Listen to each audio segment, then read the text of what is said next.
presentation on screen? Okay, super.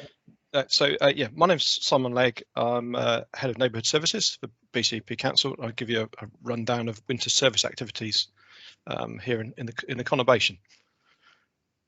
So winter service as an activity is something we provide obviously seasonally, but from October to April, and we sort of view our core winter season as being the November to February period. We do get caught out, well, not caught out, but it does occur early in the season, latter end of October, and we do occasionally, once every year or two, get called into action right into April. We have a team of staff. I'm just going to remove my glasses. Team of staff on call 24/7, 365 days a year, ironically, not just for winter service. But we have a team of 36 to 48 drivers available to us, and they work on a seven-day rota, and they will respond to forecast issues of frost, snow, and ice. You have to bear with me, my glasses fogged up.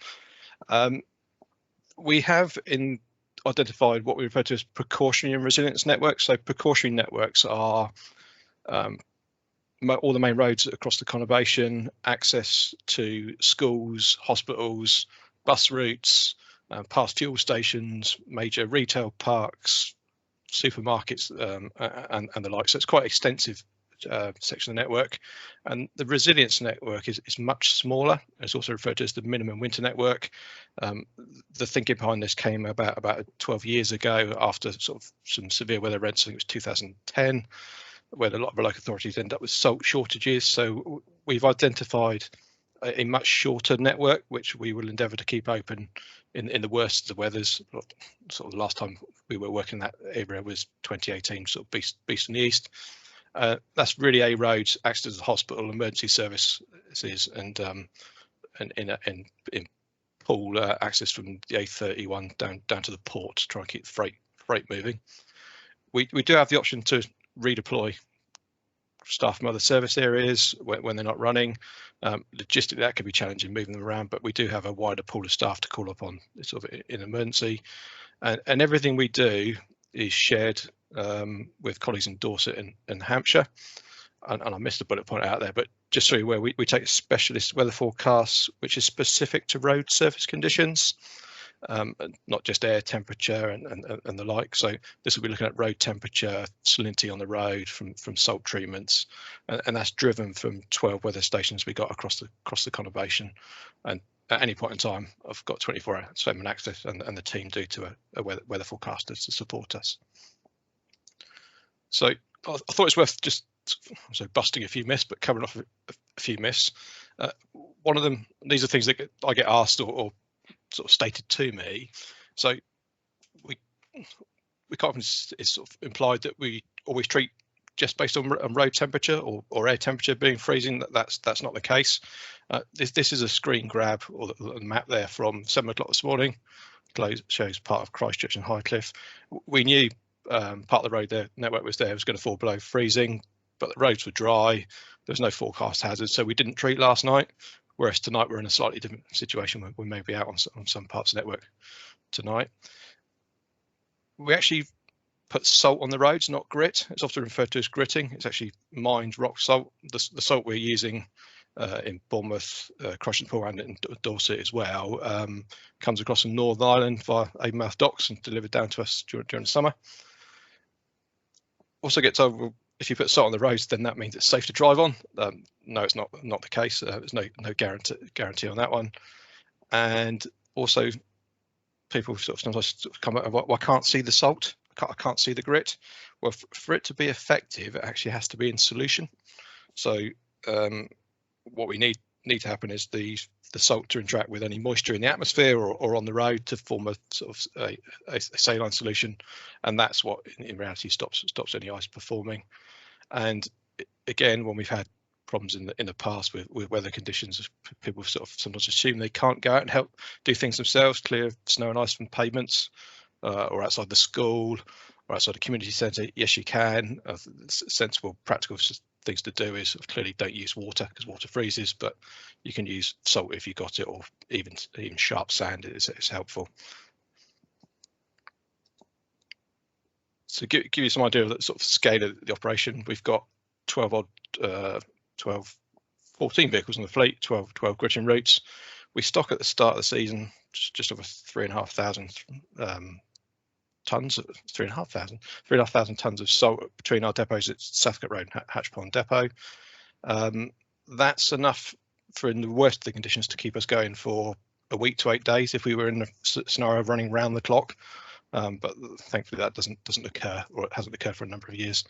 I've mentioned the 12 weather stations. On our precautionary network, we're covering 560 kilometres of the network across the towns, and on the smaller resilience network, just about 180. And we deploy on average about 35 times a year.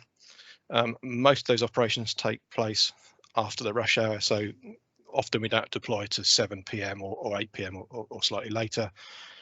Occasionally we have to do activities during the day. Really don't like doing that. Really don't want to be out on the network during rush hours or school time, so we avoid those scenarios wherever possible.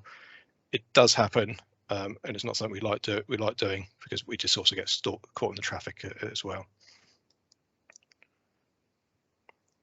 I thought it's worth, obviously, working in an environment director, we've covered on some of the environmental impacts of salt in the network and treatment. So salt is highly corrosive. It's damaging to structures, damaging to vehicles that we're using to put the salt down on, and it's also causes damage to verges and changing the sort of the soil makeup around sort of rural areas and on the landscape. To sort of try and mitigate that, we've adopted a practice of minimising salt treatment. So we will often only treat those routes that need treating. So it's not a case of every vehicle goes out on the network every time there's a frost scenario. So to give you an example, tonight the colder parts of the town are sort of the northern elements, sort of around the Camphor Magnas, north side of Bournemouth, and then across to Christchurch, where those around the harbour and on the coast area we won't treat. We put a lot of effort into minimising the amount of salt we put down. Literally, it's down to grams per square metre. Again, that's deliberate because we don't want to over-treat, and because it's waste. It's a product, the finite product. Once it's gone, it's gone. And again, it ends up in the watercourses and things like that. We use an automated system for spreading salt out the back of the truck, so it's driven by GPS and is pre-programmed.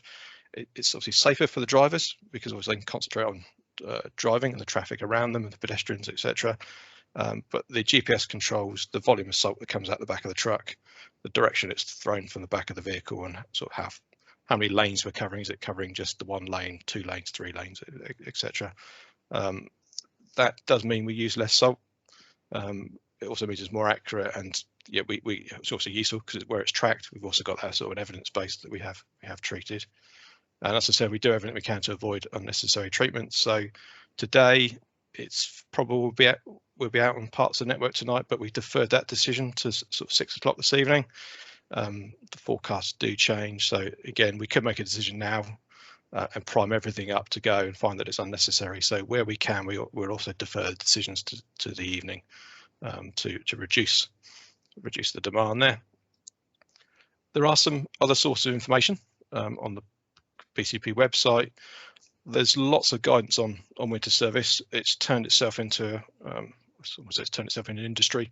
There's a national winter research group which publishes guidance on preparing for winter, how to calibrate vehicles, how much salt to use, different types of treatments. So again, that's all publicly available. And I've got a little video, if I'm going to try and share with you, if you bear with me, I'm just going to turn this screen share off and I will turn another one on, if you bear with me.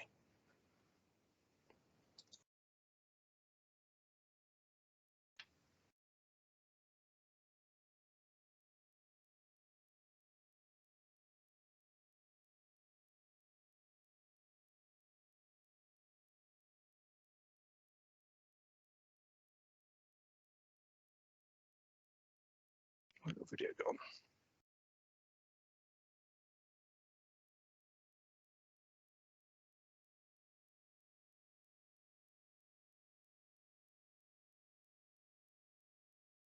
I'm having troubles with my camera. Bear with me a moment, please.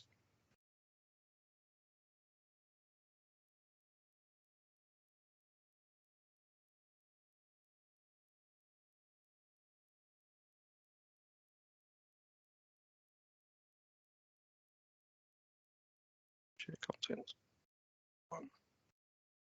There we go. This is a video that our comms team have done. It's a bit flashy, but it would give you an idea of the service and what we do. It's literally a minute 20 seconds.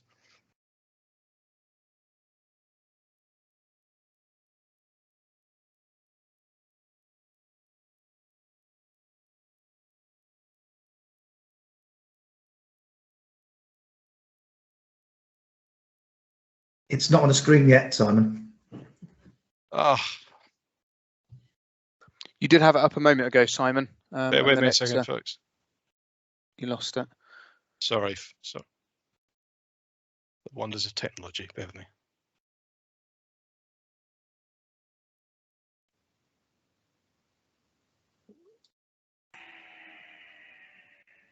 It flashed on the screen then.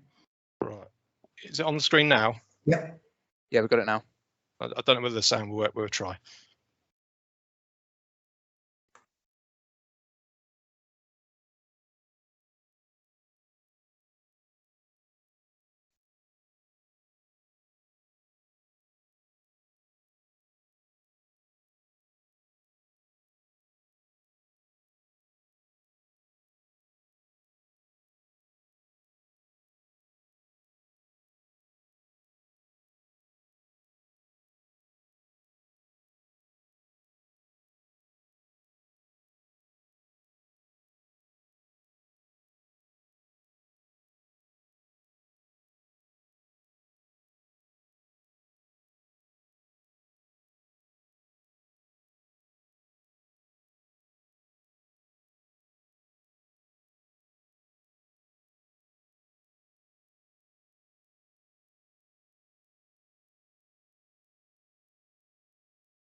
Okay, I don't know whether that did play with or without music, but hopefully it did play. It did play okay for you. Yeah, we didn't get the sound, Simon, but you're only missing out on a jingle, Nigel. That was. I was just going to say, I reckon some really good snazzy music. Okay, yeah, that was me. Thank you very much. If you've got any questions for me, we don't have any on the chat box. Excuse me. We've talked about today about the changing in the weather. Penny from the Met Office this morning was saying that the winters are wetter, etc. Have you noticed that there's less cold evenings when you have to send the critters out than before? Yes, it's interesting. I've noticed there is certainly a change in the weather pattern. I don't think it's as cold as it has been in the past, but what we're getting is a lot more marginal decisions. So where it's around about freezing or a fractions of degrees either side, so it makes some of those decision making sort of more complicated and more complex, where it's no longer black and white. It's either it's going to be very cold or it's not. We've now got we're hovering around the freezing mark, and what we seem to be getting in the last few seasons is a lot more wet weather from the northeast, which seems to be damp and cold, which causes difficulties. Where in the past we sort of know if it was it rained in the morning, it was dry by lunchtime, we were on a fairly safe bet. Now we say we've certainly a noticeable change in the patterns. We're still treating as much as we have done, but driven by different reasons. Yeah, changing times, isn't it, at the moment? Indeed. Lovely. Thank you very much, Tom. That was very a really interesting presentation.